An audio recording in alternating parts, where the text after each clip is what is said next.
All right, now joining us on the broadcast all the way from Washington, D.C., we've got Mr. John Erath. He's a Senior Policy Director for Center for Arms Control and Non-Proliferation in Washington. Mr. Erath, thank you very much indeed for joining us here on WION.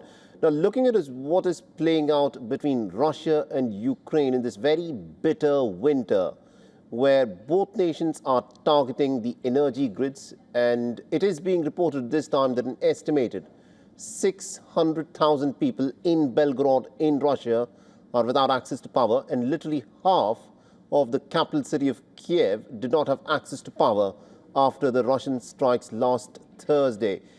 Is this something that we expect will continue to keep happening in the days to come in this bitter winter?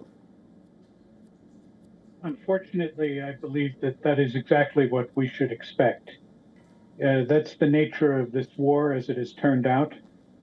Both sides have understood that it is highly unlikely that they will achieve significant success on the battlefield against the other's armed forces. So they are turning to the civilian populations to try to break the will of the other guys, continue the fight. That has become the focus of the efforts of both sides.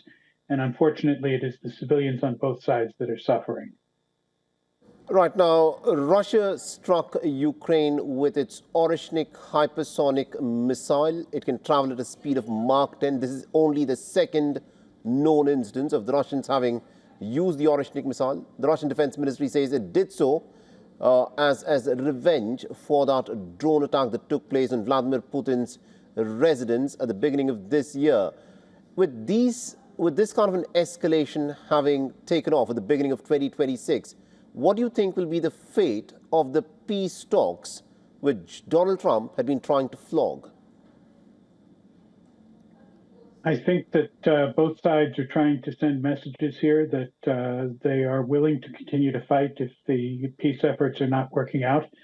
The Oreshnik missiles do not represent a new military capability in that Russia can already hit what they want to hit with these missiles, with other systems that are less expensive.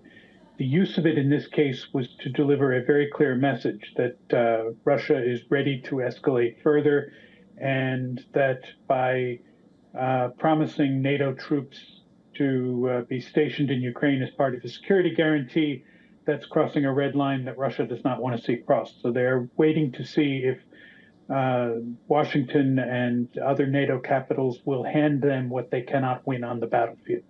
Interesting. We'll have to leave it there. Thank you very much indeed, Mr. Erath, for joining us with that perspective there.